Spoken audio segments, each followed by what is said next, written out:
कैसे अरे चेंज कर दी क्लास क्लास चेंज कर दी।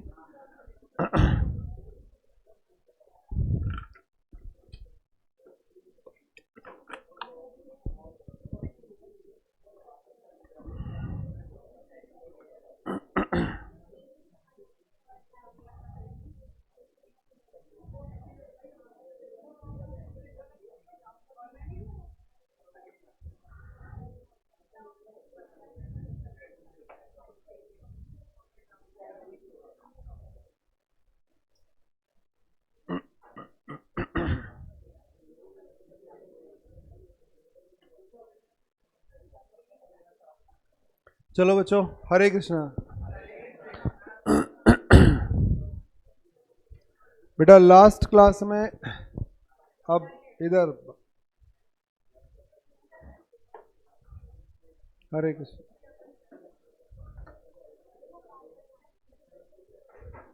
क्या हुआ? कितने दिनों का?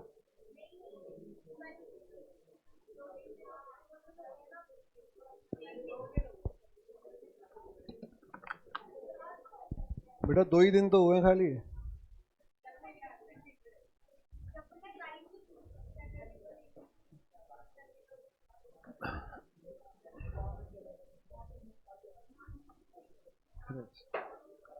चलें आगे।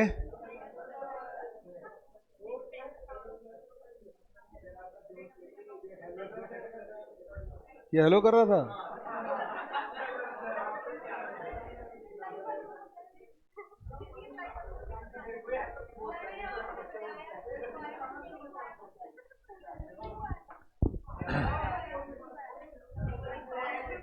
अब की बार करे तो बताना।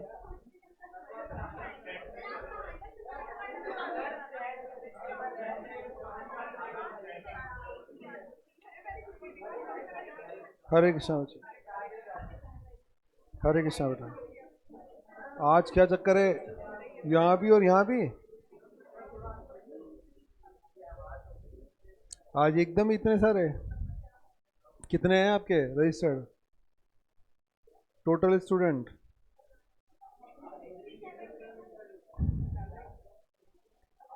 चलो बेटा, लास्ट क्लास में हम लोगों ने अब मैं स्टार्ट कर दूं। बेटा लास्ट क्लास में हमने किसके बारे में चर्चा स्टार्ट कर दी थी? हरे कृष्णा बेटा। मुझे रिडम्पशन ऑफ प्रेफरेंशियल, तो थोड़ा सा लिख लो फिर हम लोग बात करते हैं। रिडम्पशन ऑफ प्रेफरेंशियस, तो बेटा थोड़ा सा इसके बारे में लिखिए और फिर हम लोग हमारी डिस्कशन को स्टार्ट करते हैं।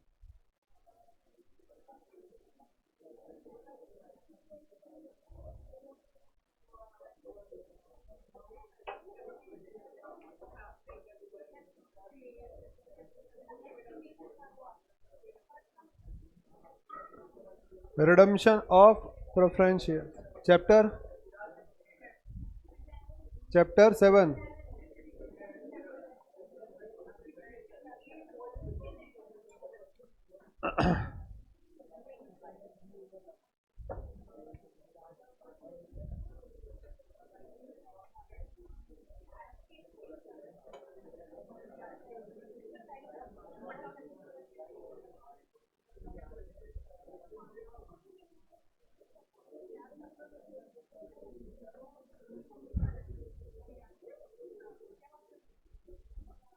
Provision as per Section 55 of Companies Act 2013।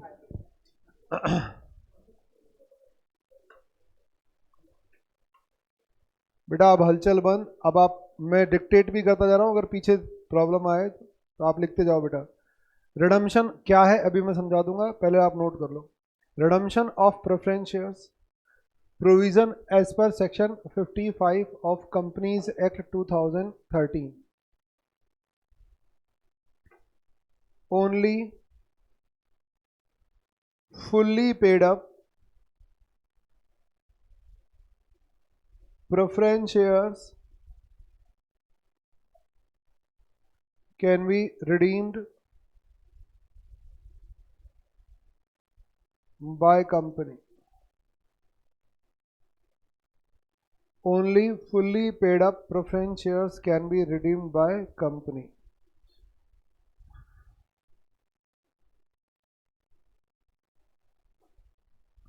Method या इसे रिसोर्सेज भी बोल सकते हो. Number 1, from proceeds from issue of new share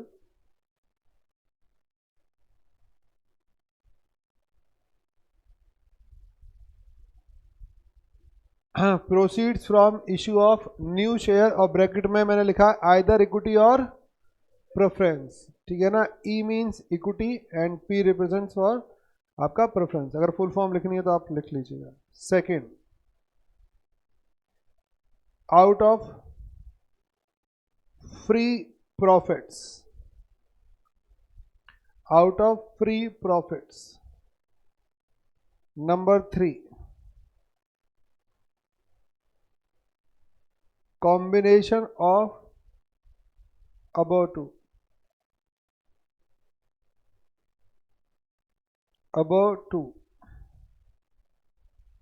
combination of above two.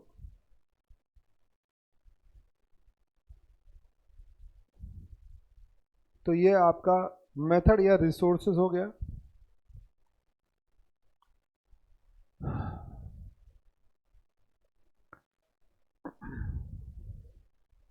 Next, redemption.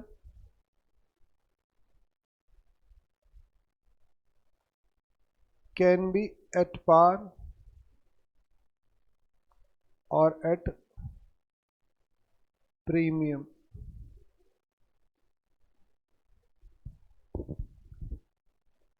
Premium on redemption if any, treated as capital loss and must be written off before redemption out of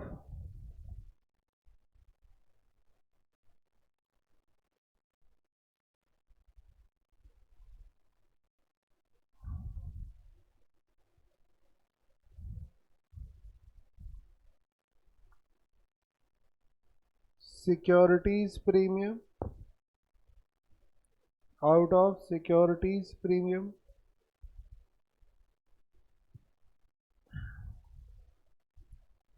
or free profits, free profits.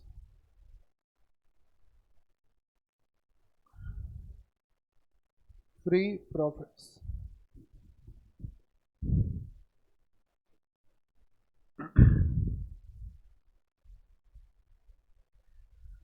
Note, section 133 companies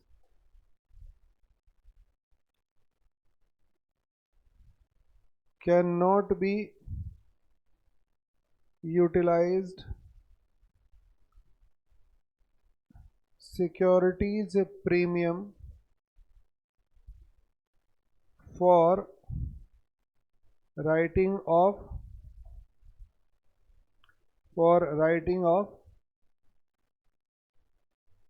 premium on redemption.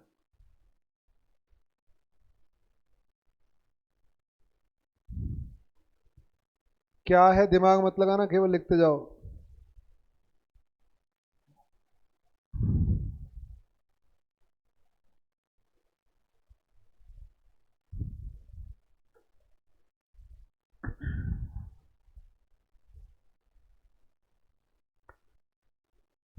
Next लिखो, CRR। Note number 1 ये हो गया, note number 2 लिखो। CRR means capital redemption reserve, use only fully paid up equity share can be issued by company out of CRR, out of CRR।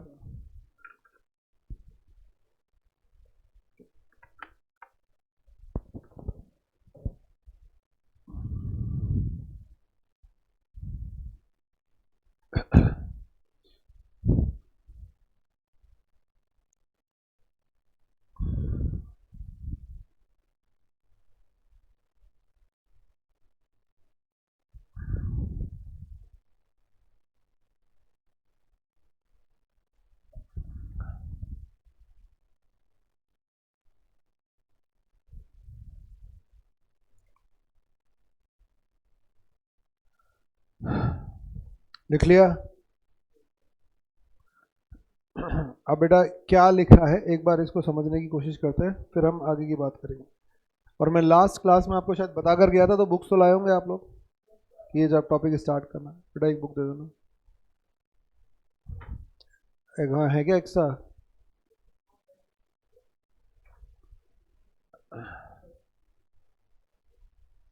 Thank you. चलो मैं आगे। अब बेटा एक एक्स्ट्रा कंसिडर लिख लो, एक एक्स्ट्रा कंसिडरेशन, एक नीचे लिख लो कंसिडरेशन, एक पॉइंट और लिख लो consideration.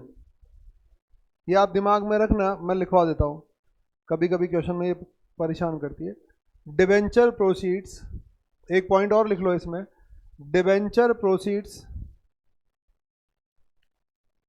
Can not be utilise, debenture proceeds can not be utilise for the purpose of redemption. Debenture proceeds cannot be utilized for the purpose of redemption.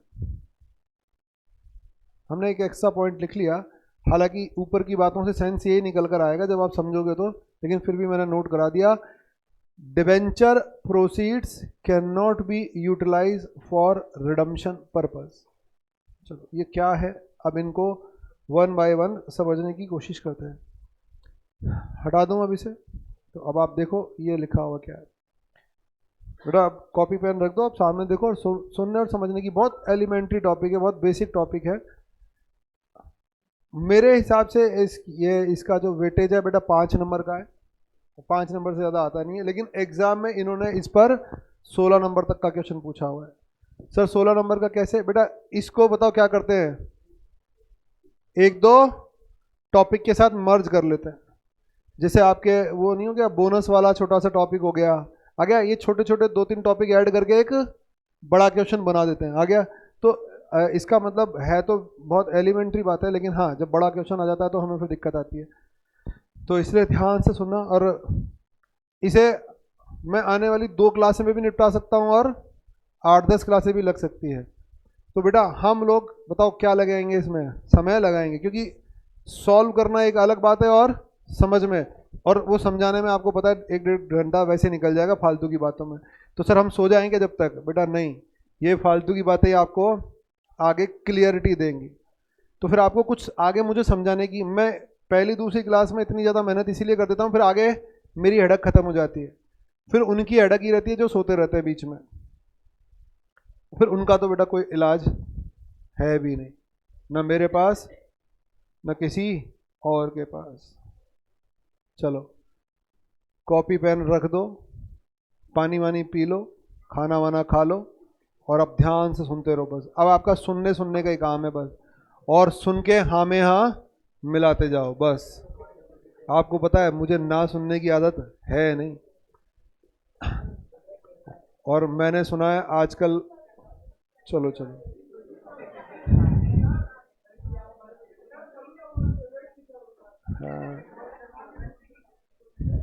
बेटा मुझे कुछ पता चला, अभी लास्ट में बात करते हैं, लास्ट में।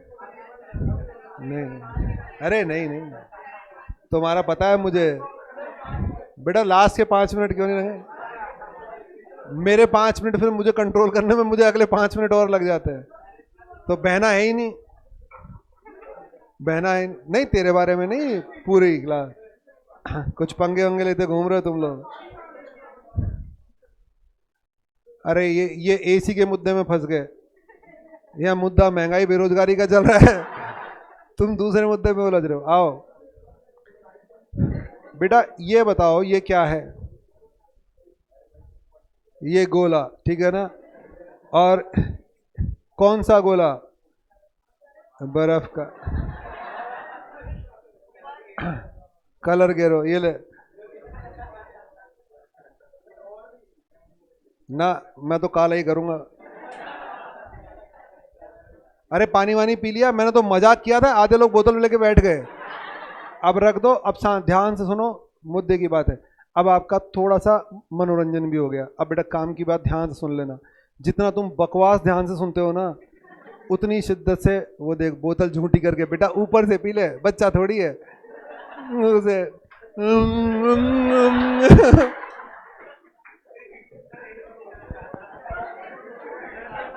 चलो चलो यहाँ पर बेटा हम रिडम्पशन की बात करें। अब आ जाओ, देखो यहाँ पर रिडम्पशन ऑफ प्रेफरेंसेस। सौरभ बिल्कुल सीधा हंसा है आज भी, ठीक है। सीधा बच्चा है बेटा। तू क्या पागल बोल रहा है इसे? सौरभ ये बोल रहे हैं तो सुबह से हंस रहा है सर बेटा। चलो आते हैं वापस बेटा। Redemption of preferential, redemption of preferential बेटा इसीलिए तो जगाया था। अब सुनो ध्यान से, रिडम्पशन का मतलब क्या है? रीपेमेंट। अब ध्यान से सुनना थोड़ी देर, और आपको सारी बातें कनेक्ट हो जाएंगी। आज मैं कुछ बिना मतलब की बातें करूंगा, फिर कल उन्हें कनेक्ट कर दूंगा सारी की सारी बातों को। बेटा रिडम्पशन का मतलब क्या है? बेसिकली अगर हम बात करें तो रीपेमेंट किसका?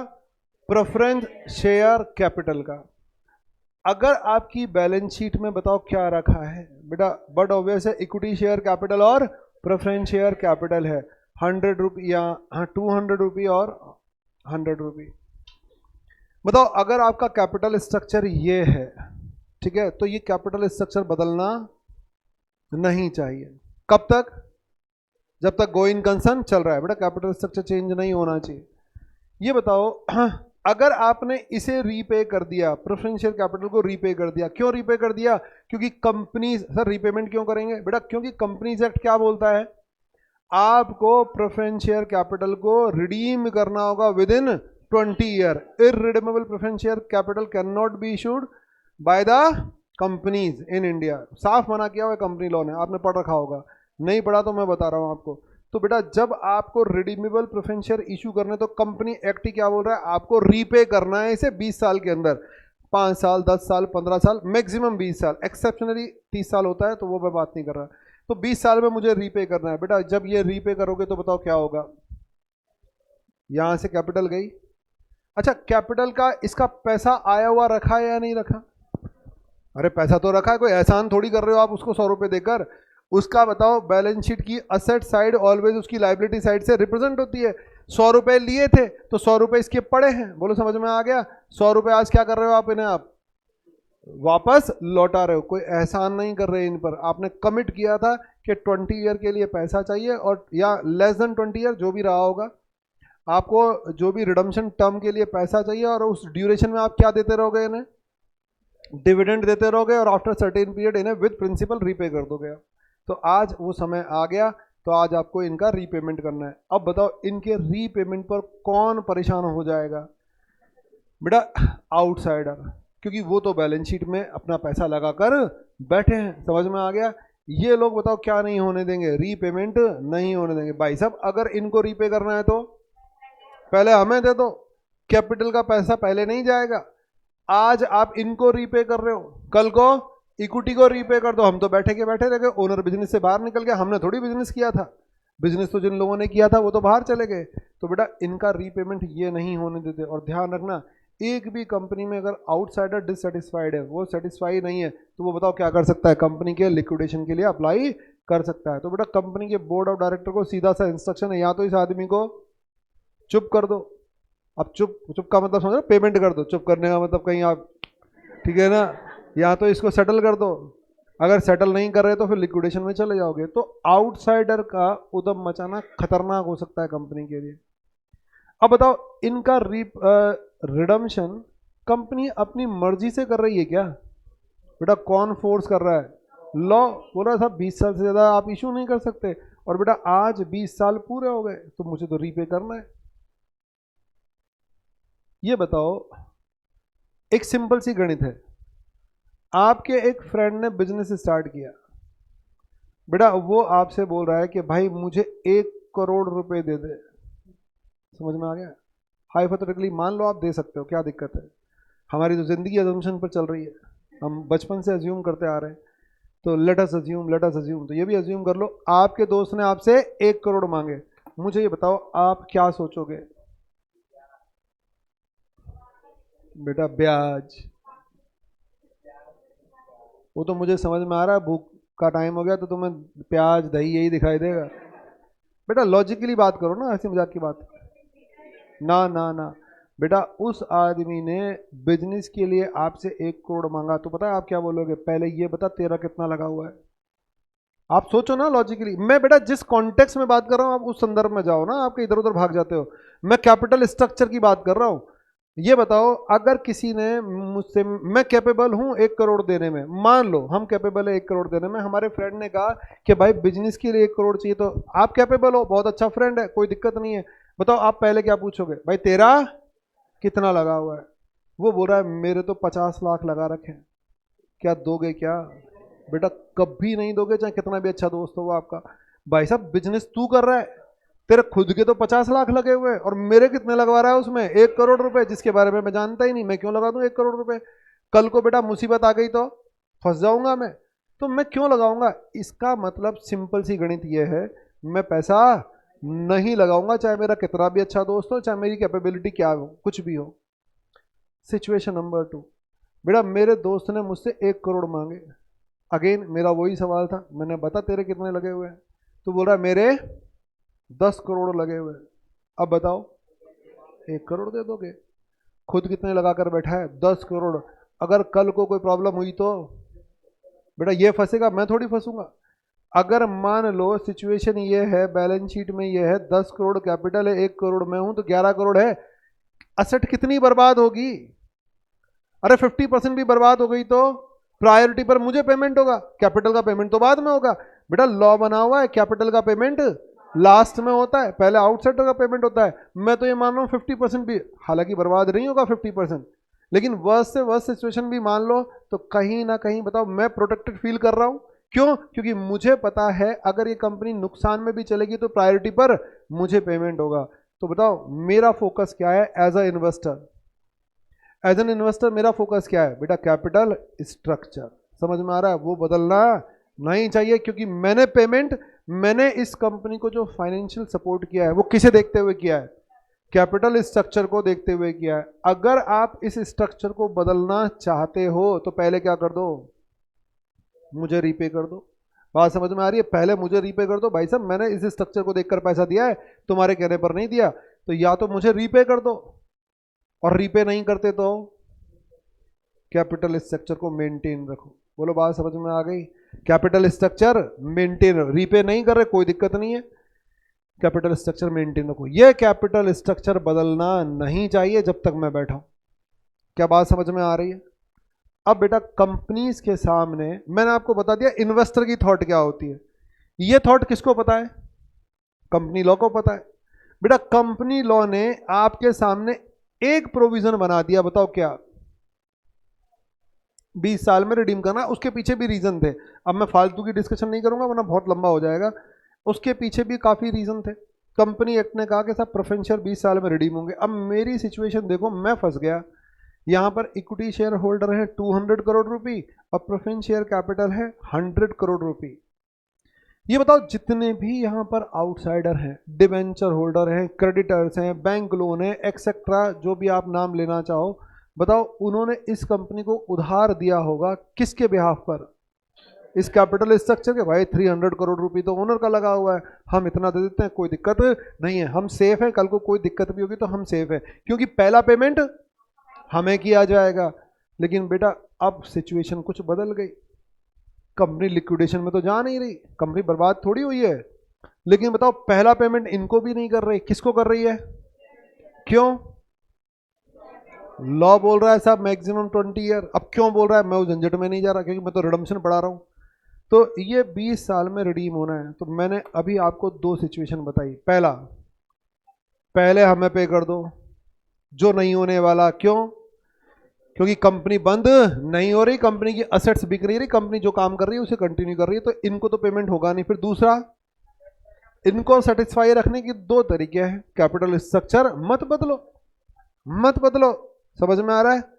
तो बेटा ये बताओ, कंपनी लॉ को ये पता था कि हमें रिडम्पशन करवाना है, और हो सकता है इनके रीपेमेंट पर कौन उद्यम मचाए?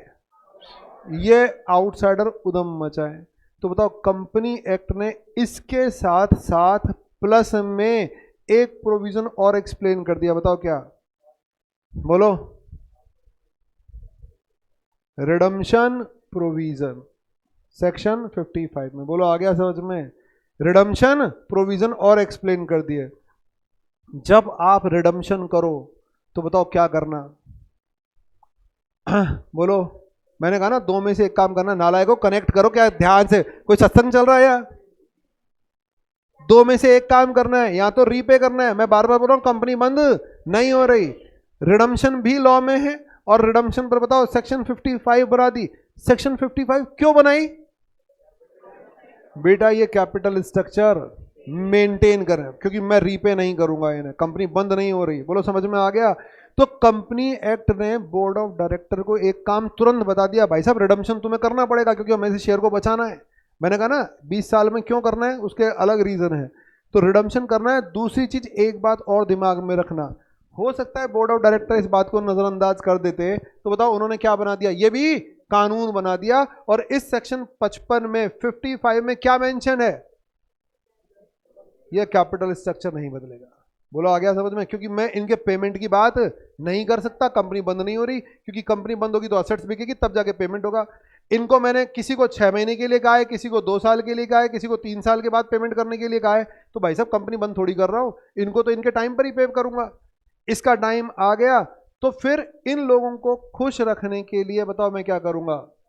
इस स्ट्रक्चर को मैनेज कर दूंगा, बात खत्म। ये अपने आप चिल्लाना बंद कर देंगे। ये पेमेंट थोड़ी मांग रहे हैं, ये तो बोल रहे हैं स्ट्रक्चर जब तक हम बैठे हैं ये बदलना नहीं। तो आपको क्या एक बात इतनी देर में समझ में आई कि सेक्शन 55 केवल और केवल इस स्ट्रक्चर को मेंटेन करने की बात करती है। आ गया? तो ये रिडम्पशन की जो प्रोविजन है, पहला पॉइंट बताओ मैंने क्या लिखा है? Provision of redemption. बोलो।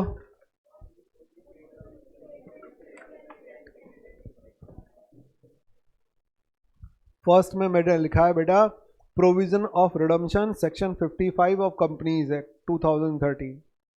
यही तो लिखा है पहला पॉइंट। तो मैंने आपको ये बता दिया सेक्शन 55 क्यों बनी है। उस सेक्शन 55 के जो मैंने पॉइंट्स बताए हैं उसमें बेसिकली मैं करूंगा क्या? इस स्ट्रक्चर को मेंटेन करके दिखाऊंगा और कुछ भी नहीं करके दिखाने वाला।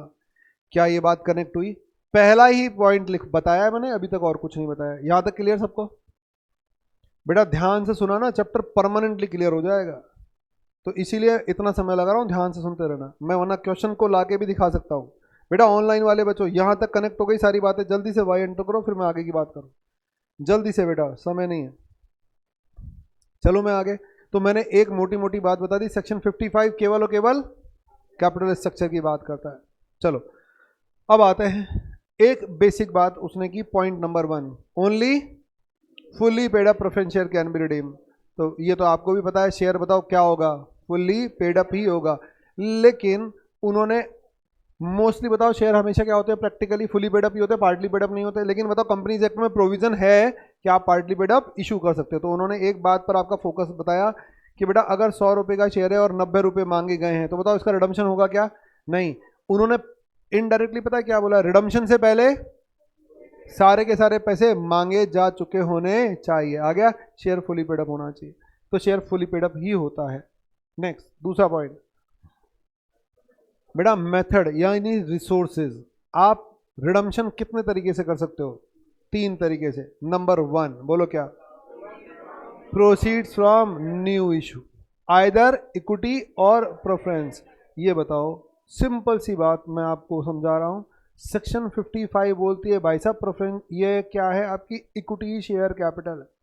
इक्विटी शेयर कैपिटल ये प्रेफरेंस शेयर कैपिटल 200 और 100। ये बताओ क्या इनका 100 रुपीज बैलेंस शीट में आया रखा है या नहीं रखा? अरे बिल्कुल रखा है। मैंने कहा ना मैं एहसान नहीं कर रहा है इनको पैसा देकर। बेटा मैंने यहां से ये पैसा दिया और यहां से कैश गया गया दे दिया। मेरी बैलेंस शीट में कितने का गैप आ गया? 100 करोड़ रुपए का गैप आ गया। खाली हो गई मेरी बैलेंस शीट, कैपिटल कम हो गया उससे। बताओ क्या करो आप? बेटा नए शेयर इशू कर दो 100 करोड़ रुपए के। कौन से? या तो इक्विटी इशू कर दो या फिर प्रेफरेंस इशू कर दो। बेटा ये जाएगा और नया शेयर आ जाएगा, चाहे वो इक्विटी हो या प्रेफरेंस हो। तो बताओ गैप भर गया या नहीं भर गया? बेटा कौन कुछ नहीं बोलेगा? आउटसाइड आउटसाइड बेटा मुझे क्या फर्क पड़ रहा है कि ओनर नए हैं या पुराने? ओनर तो ओनर है। कैपिटल के नाम पर 300 रुपए मैनेज करने थे, 300 करोड़ रुपए मैनेज हो गए। बोलो बात समझ में आ गई? काम खत्म। यानी मैंने क्या किया? एक कैपिटल गई, उसकी जगह दूसरी कैपिटल लाकर बिठा दी। इसे बोलते हैं बेटा रिडम्शन। ये हो गया रिडम्शन। और रिडम्शन में बताओ सेक्शन 55 क्या बोल रही थी? कि इस गैप को फिल कर देना। जो रिडम्शन से बैलेंस शीट में गैप आएगा उसे फिल कर देना। ये मैंने गैप फिल कर दिया बाय इशूइंग न्यू शेयर्स। वो न्यू शेयर चाहे इक्विटी हो या प्रेफरेंस हो कोई फर्क नहीं पड़ता। चलें आगे। कहने का मतलब ये है आप प्रैक्टिकली अगर बात को समझो। बेटा मैंने एक आदमी से लोन लिया, ठीक है, 10 लाख रुपए का। आपसे लोन लेकर घर में रख लिया, पैसा रख लिया। अब बेटा वो पैसा या तो मैंने किसी काम में लगा दिया, ठीक है। मैंने कहा था 2 महीने बाद आ जाना। 2 महीने बाद आप आ गए, तो बताओ मैंने क्या किया? बेटा दूसरे पड़ोसी से 10 लाख रुपए लिए, उसको मैंने कहा तू 2 महीने बाद आ जाना, और बताओ उससे लेकर आपको दे दिए। बोलो बात समझ में आ रही है? तो इसका मतलब ये है अगर कैपिटल से कैपिटल रिप्लेस होती है तो इसका मतलब समझ में आया? मैंने एक आदमी को पैसा देकर दूसरे आदमी का पैसा फंसा दिया। आ रही है बात समझ में? मैंने एक आदमी को पैसा देकर बिजनेस में दूसरे आदमी का पैसा ब्लॉक करवा दिया। आउटसाइडर बोलता मुझे फर्क नहीं पड़ता। भाई आपको कैपिटल मैनेज करनी है, बात खत्म बस। पोजीशन नंबर 1 क्लियर सबका? बेटा सिचुएशन नंबर 2 ये बताओ, आपसे मैंने 10 लाख रुपए लिए थे। मैंने आपसे 10 लाख रुपए लिए, मैंने कहा 2 महीने बाद आ जाना अपने पैसे लेने। मैंने आपका पैसा बिजनेस में कहीं इधर उधर फंसा दिया। उस दौरान बताओ मैंने 2 महीने में क्या किया? दुनिया भर का पैसा कमा लिया मैंने। बेटा 2 4 5 करोड़ रुपए कमा लिए। अब आप 10 लाख रुपए लेने आए, तो बताओ फिर मैं क्या करूंगा? क्या पड़ोसी के पास जाऊंगा? क्या बताओ क्या करूंगा? अरे आपका पैसा तो मेरे पास असेट में फंसा पड़ा है, तो बताओ मैंने क्या किया? मेरे पास 2 काम है, या तो वो असेट बेच दूं या फिर बताओ मैं क्या करूं? चलो मैं आगे। बेटा मैंने वो आपका पैसा, दोबारा सुनो, मैंने आपके जो पैसे 10 लाख रुपए ले रखे थे वो 10 लाख मेरे पास हैं या नहीं? अरे है ना, मैं आपको लौटा के एहसान थोड़ी कर रहा हूं, वो पैसे लौटा दिए। लेकिन मैं बताओ किसके पास मांगने नहीं गया? पड़ोसी के पास मांगने नहीं गया। तो आपको नहीं लग रहा मेरे घर में गैप क्रिएट हो गया? अरे पहले केस में मैंने क्या किया था? 10 लाख जब लौटाए तो तुरंत 10 लाख पड़ोसी से लेकर आ गया था, वो गैप हुआ, फिल कर दिया मैंने। यानी अब आप नहीं मांगोगे, कोई दूसरा मांगेगा। बेटा दूसरे केस में बताओ मैंने क्या किया? 10 लाख आपको तो दिए आपके, लेकिन पड़ोसी के पास नहीं गया। तो बताओ गैप आया या नहीं आया 10 लाख का? अब बताओ उस गैप को कैसे फिल करूं? मैंने कहा साहब ऐसा है, मेरे पास दुनिया भर की सेविंग्स पड़ी है, उसमें से 10 लाख रुपए निकाल कर रख दिए। बोलो बात समझ में आ गई? बेटा कंपनी एक्ट बोलता है, ये रहा, आपको मैं 2 सिचुएशन दिखाता हूँ, अब आप इसे रिलेट करना। Equity share capital, preference share capital 200 और 100। सिचुएशन नंबर 1 बताओ क्या?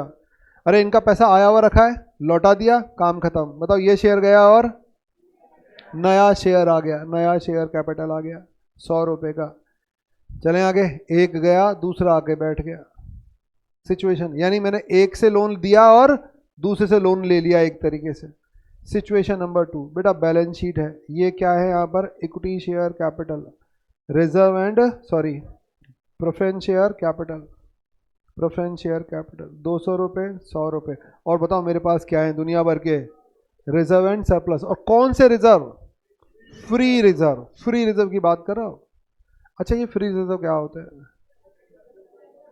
बेटा? Free reserve means which are available. एक नोट लगा लो, आप कहीं भूल जाओ लास्ट में लगा लो note. Free reserve, free reserve,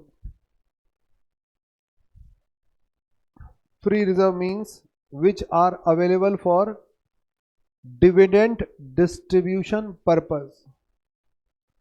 free reserves which are available for dividend distribution purpose, which are available for dividend distribution purpose। और ब्रैकेट में एग्जांपल लिख लो like general reserve, P and L etcetera. General reserve, P and L etcetera. Free reserve means which are available for dividend distribution purpose. चलें आगे बेटा। Free reserve में कभी भी आप नाम मत लिया करो किसी का भी। जर्नल रिजर्व ये बोलने की जरूरत नहीं। बताओ क्या बोलोगे आप? जो डिविडेंड देने के लिए अवेलेबल है उनको हम फ्री रिजर्व बोलते हैं। क्लियर है? अब उसका एग्जांपल ये हो सकता है आपका, और भी है dividend equalisation reserve, excess provisioning, मैं उनमें नहीं जा रहा, बेसिक बात के लिए। मेरे पास दुनिया भर के रिजर्व पड़े हैं। मान लो मेरे पास 1000 रुपए के क्या पड़े हैं? रिजर्व पड़े हैं। चलें आगे। मैंने बेटा रीपे कर दिया, रीपे कर दिया। इसका पैसा मेरे पास आया हुआ रखा था, मैंने पेमेंट कर दिया। बेटा पेमेंट करते ही बताओ क्या हो गया? गैप क्रिएट हो गया, गैप क्रिएट हो गया। बताओ कौन चिल्लाएगा? इसके नीचे आउटसाइडर बैठे हैं जिसमें डिबेंचर होल्डर जो भी है। अब बेटा पिछले केस में क्यों नहीं चिल्ला रहे थे? क्योंकि आपने एक गया दूसरा लाके बिठा दिया, लेकिन इस केस में तो आपने गैप ही फिल नहीं किया। तो आप बोलो सब हमें एक से लोन देकर, एक का लोन देकर दूसरे से लोन लेने की जरूरत नहीं है। बताओ हमारे पास क्या पड़े हुए हैं? दुनिया भर का पैसा घर में ही पड़ा हुआ है। लेकिन बेटा ये तो फ्री है। ये कौन से रिजर्व हैं? Free reserve. मैं फ्री रिजर्व की बात कर रहा हूं। मैं सिक्योरिटीज प्रीमियम से डिविडेंड दे सकते हो क्या? अरे नहीं दे सकते। सिक्योरिटीज प्रीमियम से क्या कैपिटल रिजर्व से दे सकते हो क्या? ना। तो फ्री रिजर्व कौन से होते हैं? जो डिविडेंड के लिए अवेलेबल होते हैं। बेटा ये फ्री रिजर्व है। बताओ मैं इनसे कल को क्या कर सकता हूं? अरे डिविडेंड दे सकता हूं या नहीं दे सकता? जब मैं नए शेयर इशू नहीं कर रहा। तो बेटा न्यू शेयर में किस लिए इशू नहीं कर रहा? क्योंकि मेरे पास खुद के घर में ही दुनिया भर का फ्री पैसा पड़ा है जो मैं किसी भी काम में ले सकता हूं। तो कंपनी एक्ट बोलता है ऐसा करो, फ्री प्रॉफिट में से, बेटा बातचीत नहीं बीच में, फ्री प्रॉफिट में से CRR में पैसा डालो। बोलो कितना? 100 रुपए। और अब फ्री कितना रह गया? 900 रुपए। एक एंट्री बनाओ, क्या? Free profits account debit to CRR। बेटा अब फ्री कितने हैं आपके? केवल 900 रुपए। अब आप फ्यूचर में बताओ केवल कितने रुपए ले पाओगे? 900 रुपए। 100 रुपए ब्लॉक कर दिया आपने, अपने कमाए हुए 100 रुपए ब्लॉक कर दिए। एक गुल्लक बनाई, उस गुल्लक में 100 रुपए डाल दिए। इसका क्या करोगे आप? बेटा केवल और केवल एक इस्तेमाल कर सकते हो आप। लिखवाया हुआ है मैंने CRR। बताओ क्या? देखो लिखवाया हुआ है उसमें। और मैं ऑलरेडी बोनस में पढ़ा भी चुका आपको। बेटा ऑलरेडी बोनस में पढ़ा चुका। सेक्शन 55 का कंपनीज एक्ट बोलता है CRR केवल और केवल bonus equity share, fully paid up bonus equity share देने के काम में आएगा। बोलो आ गया बात समझ में? मैंने वहां पर बताया था कैसे बनेगा, वो नहीं बता रहा मैं। अब मैं आपको बता रहा हूं ये बनता कब है। अगर आप प्रेफरेंस शेयर कैपिटल को क्या करते हो? रिडीम करते हो। और बताओ क्या नहीं करते? नए शेयर इशू नहीं करते। बोलो आ गया समझ में? नए शेयर कब इशू नहीं करते? जब आपके पास दुनिया भर का पैसा घर में ही पड़ा है। तो आप फ्री प्रॉफिट में से कुछ प्रॉफिट गुल्लक में डाल के ब्लॉक कर देते हो। और इससे आज नहीं कल, कल नहीं परसों, परसों नहीं तो इन फ्यूचर आगे बताओ क्या करोगे आप? बेटा बोनस शेयर इशू करोगे। तो आपको नहीं लग रहा ये 100 रुपये कहीं ना कहीं इनडायरेक्टली इक्विटी शेयर कैपिटल को ही रिप्रेजेंट कर रहा है। ये आज नहीं कल, कल नहीं परसों शेयर में बदल जाएगा। नहीं बदलेगा तो बेटा कंपनी लिक्विडेशन में चली जाएगी, लेकिन यूज नहीं कर पाएगी। तो ये डायरेक्टली इनडायरेक्टली बताओ किसको रिप्रेजेंट कर रहा है? कैपिटल को रिप्रेजेंट करता है। ये CRR इक्विटी शेयर कैपिटल का रिप्रेजेंटेटिव अकाउंट है। इसलिए बताओ अगर आपने CRR भी बना दिया तो भी कौन नहीं चिल्लाएगा? आउटसाइडर नहीं चिल्लाएगा। उसको समझ में आता है कि कंपनी ने कैपिटल स्ट्रक्चर डायरेक्टली मेंटेन नहीं किया, यहां तो डायरेक्टली मेंटेन किया, यहां पर इनडायरेक्टली मेंटेन कर दिया। क्या आ रही है बात समझ में? तो देखो पॉइंट नंबर मेथड, मेथड का मतलब रिसोर्सेज। कंपनी बताओ क्या करेगी? या तो नए शेयर इशू कर दे, उसे बताओ हम इन क्या बोल सकते हैं? Direct method of redemption. Direct हो गया, एक गया दूसरा आकर बैठ गया और दिखाई भी दे रहा है हमें। दूसरा बताओ क्या है? Use of free profits. आ गया, आपने फ्री प्रॉफिट्स यूटिलाइज किए। तो बेटा फ्री प्रॉफिट्स में हम लोग डायरेक्टली नहीं करते, बताओ इनडायरेक्टली। हम एक CRR इनका पैसा पकड़ा देते हैं और बताओ क्या बना देते हैं? एक CRR उतने ही पैसे का बना देते हैं। ये CRR कैपिटल को ही रिप्रेजेंट कर रहा होता है। तो ये माना जाता है कि बताओ कंपनी ने CRR के थ्रू क्या कर दिया? उस गैप को फिल कर दिया। तो आउटसाइडर नहीं चिल्लाता। सेक्शन 55 का कंसर्न केवल एक ही है, अगर कैपिटल जा रही है तो वो गैप डायरेक्टली या इनडायरेक्टली भर जाना चाहिए, हमें और कुछ नहीं है, जिससे आउटसाइडर नहीं चिल्लाए। तो बताओ इसका ऑब्जेक्ट क्या है CRR का? To protect outsiders. आ गया, आउटसाइडर प्रोटेक्ट हो जाता है, बस बात खत्म। क्या ये बात समझ में आई? मैं आने वाले 2-4-5 दिन यही डिस्कशन करने वाला हूं, लेकिन मैं पहले दिन में ही सॉलिड तरीके से डालना चाहता हूं, ताकि आने वाले 4-5 दिन में काम करें तो एकदम परमानेंट हो जाए, आपके दिमाग में कंक्रीट की तरह सेटल हो जाए। सबको समझ में आ गया? बेटा ऑनलाइन वाले बच्चों जल्दी बोलो। मैंने कहा ना इसी पर अभी चर्चा होगी, अगर थोड़ा बहुत लूप पोल भी है तो फिल हो जाएगा, कोई दिक्कत नहीं है।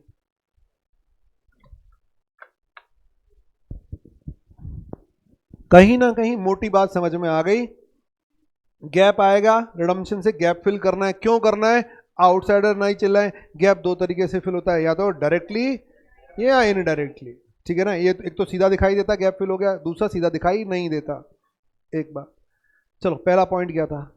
मैं उसी को एक्सप्लेन कर रहा हूं जो लिखा है। पहला पॉइंट फुल्ली पेड अप, ठीक है। दूसरा पॉइंट मेथड्स, नए शेयर इशू कर दो या फिर फ्री प्रॉफिट या फिर कॉम्बिनेशन। समझ में आ गया होगा कॉम्बिनेशन समझाने की। कुछ नए इशू कर दिया, कुछ प्रॉफिट पड़ा था तो वो ब्लॉक कर दिया।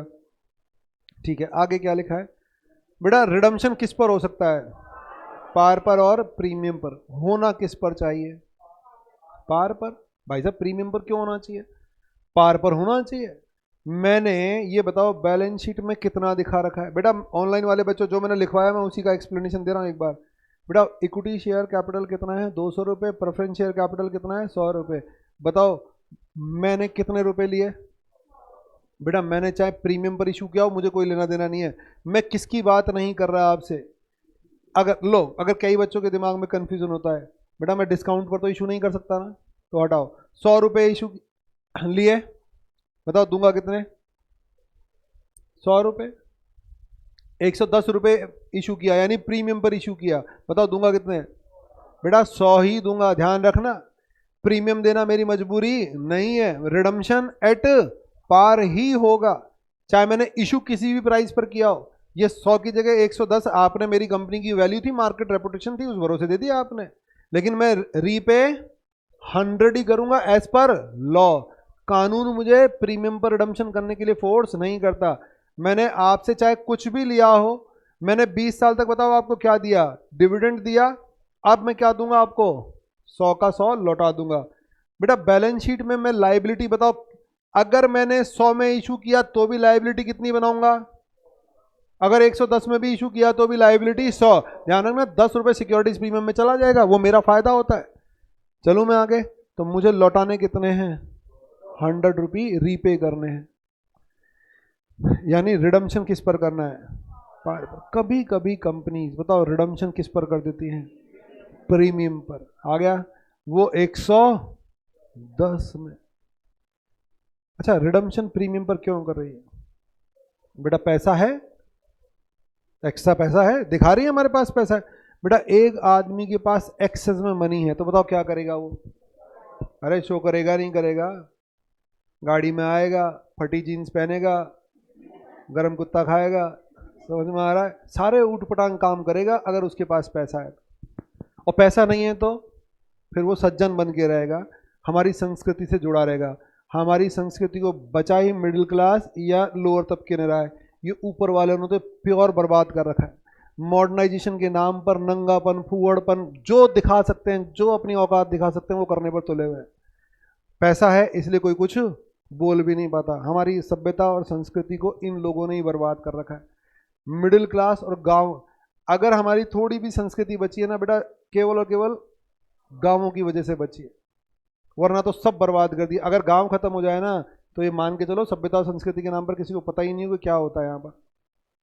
आजकल के बच्चों को तो रामायण महाभारत में तो कोई इंटरेस्टेड नहीं है।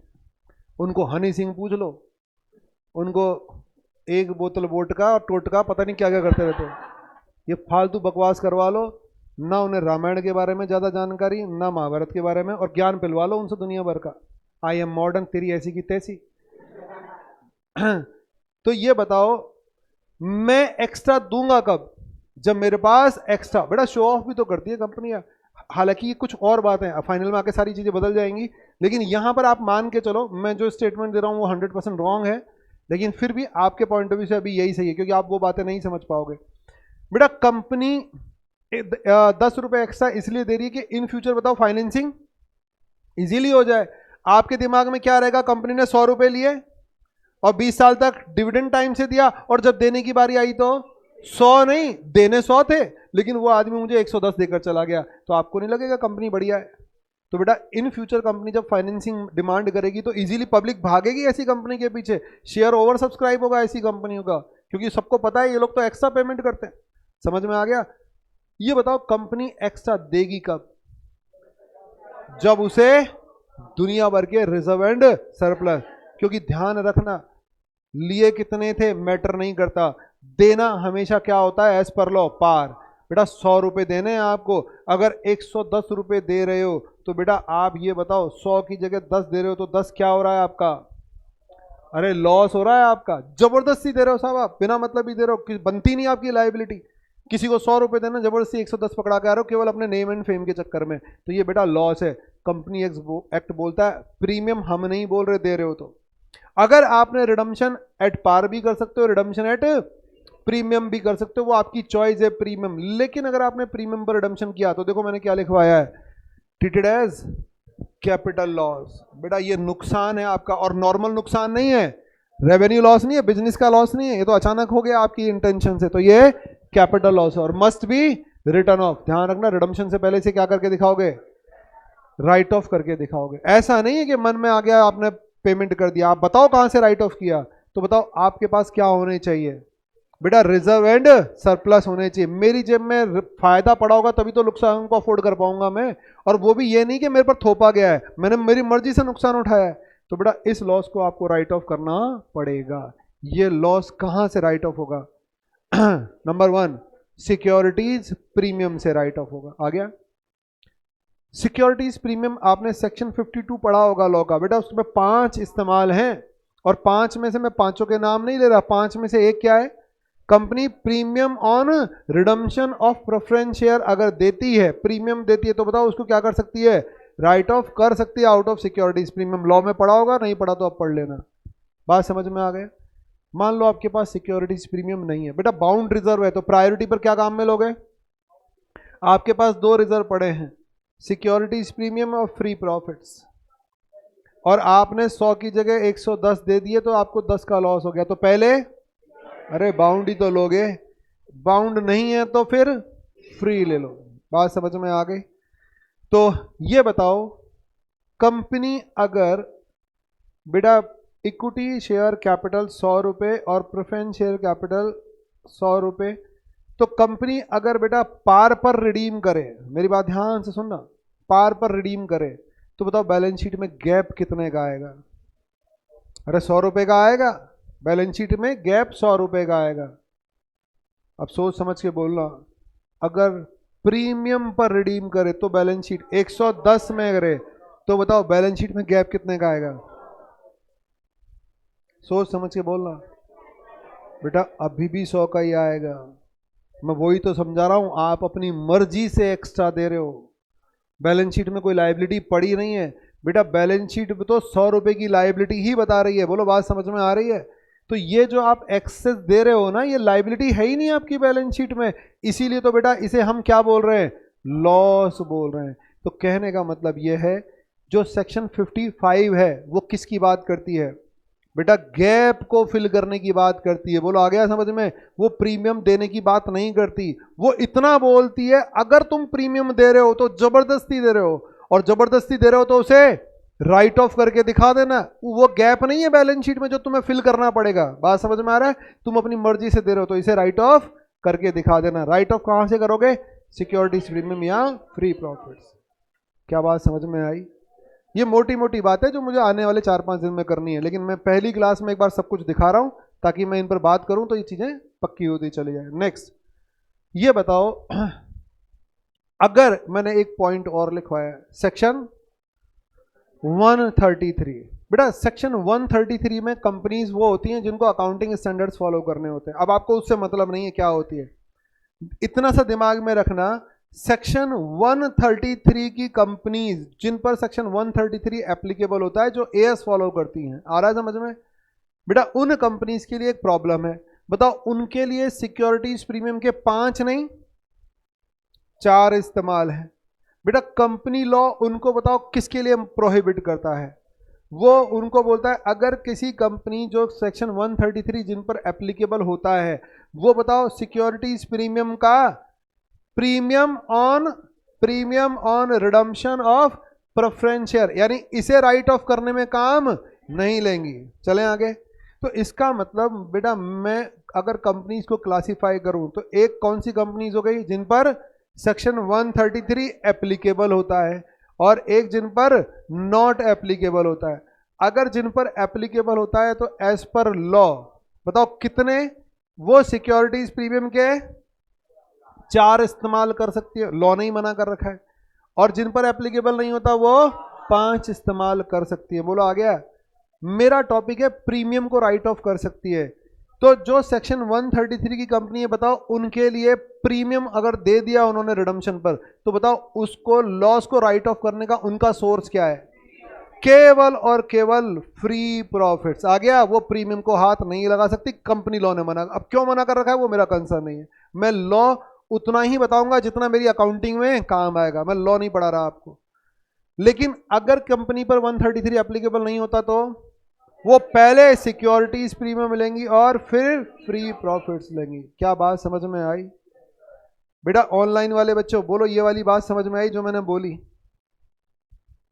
सारे बच्चे जल्दी से बेटा। चलो मैं आगे। सर ये बता क्यों रहे हो? बेटा आपकी बुक में एक नोट लगा हुआ है, कहाँ लगा हुआ मैं सब दिखा दूंगा, मैंने कहा आज केवल बताने का काम कर रहा हूँ। आपकी बुक में एक नोट लगा हुआ है कि आप ये मानकर चलना कि हमने इस चैप्टर में जितने भी क्वेश्चन दिए हैं वो सारे के सारे कंपनीज पर सेक्शन 133 एप्लीकेबल होता है। बोलो आ रही है बात समझ में? क्वेश्चन आपकी बुक में नोट लगा रही है, आप मानकर चलना कि सारे क्वेश्चंस जो भी है आपकी बुक में उन पर 133 एप्लीकेबल होता है। तो इसका मतलब ये हुआ कि जब प्रीमियम किसी क्वेश्चन में दिया जाएगा तो बताओ वो केवल और केवल किससे राइट ऑफ होगा? क्या बात समझ में आ गई? बेटा वहाँ सिक्योरिटीज प्रीमियम दिखाया जाएगा आपको, लेकिन उसे यूटिलाइज मत करना, क्योंकि आपकी बुक क्या बोल रही है, सारे क्वेश्चन ये मानते हुए सॉल्व करो कि सेक्शन 133 एप्लीकेबल हो रहा है। चलो आगे, कहाँ पर है वो सारी चीज मैं बता दूंगा। नेक्स्ट, तो ये बेटा जो मैंने लिखवाया उसका एक्सप्लेनेशन दिया। पहला फुली पेड अप, दूसरा न्यू शेयर या फिर फ्री प्रॉफिट्स। आ गया बेटा? अगर फ्री प्रॉफिट्स यूज करोगे तो क्या बनाओगे? CRR। तो लिख लो वहां पर उस पॉइंट में लिख लो CRR, जहां आपने फ्री प्रॉफिट्स लिखा है ना, CRR रिक्वायर्ड या क्रिएटेड, कुछ भी लिख लो आप, CRR रिक्वायर्ड। बोलो बात समझ में आ गई? इसका मतलब मैं जब नए शेयर इशू करूंगा तो CRR नहीं चाहिए, लेकिन अगर मैं प्रॉफिट यूज करूंगा तो CRR बनेगा। फिर रिडम्पशन पार या प्रीमियम पर हो सकता है। प्रीमियम पर आपको कोई बोलता नहीं है, अगर आप देते हो तो लॉस है, लॉस को राइट ऑफ करोगे किससे, सिक्योरिटीज प्रीमियम और फ्री प्रॉफिट से। लेकिन हम हमारे क्वेश्चंस में केवल फ्री प्रॉफिट्स, क्योंकि बुक बोल रही है आपकी सारे 133 के, इसलिए मुझे वो लिखवाना पड़ा। नेक्स्ट, अगर सीआरआर बना है तो बताओ सीआरआर किस काम आएगा, केवल और केवल fully paid up bonus share देने के काम आएगा। क्लियर है आपका। नेक्स्ट बेटा मैंने एक लास्ट में पॉइंट लिखवाया, debenture proceeds can not be used. मैंने नए डिबेंचर इशू किए, न्यू डिबेंचर इशू किए, उससे जो पैसा आएगा काम में लूंगा क्या? अरे डिबेंचर तो है क्या, बोलो लोन है। आ गया समझ में? तो वो जबरदस्ती, बताओ हमें एक चीज दिमाग में रखनी है, शेयर को शेयर से रिप्लेस करना है, चाहे वो इक्विटी हो या प्रेफरेंस। डिबेंचर इशू करने से पैसा आएगा तो वो काम में नहीं आएगा, तो वो जबरदस्ती इशू के नाम पर डिबेंचर डाल देगा। चले, ये मोटी मोटी बात मैंने बेटा कर डाली। अब इसी पर हम लोग आने वाली कुछ क्लासों में इन्हीं सारी चीज़ों पर चर्चा करेंगे। हरे कृष्णा। बेटा नहीं भी समझ में आया तो कोई दिक्कत नहीं है, क्योंकि मैंने कहा ना आने वाले 3-4 दिन मैं आपको यही बातें करने वाला हूँ। हरे कृष्णा बच्चों।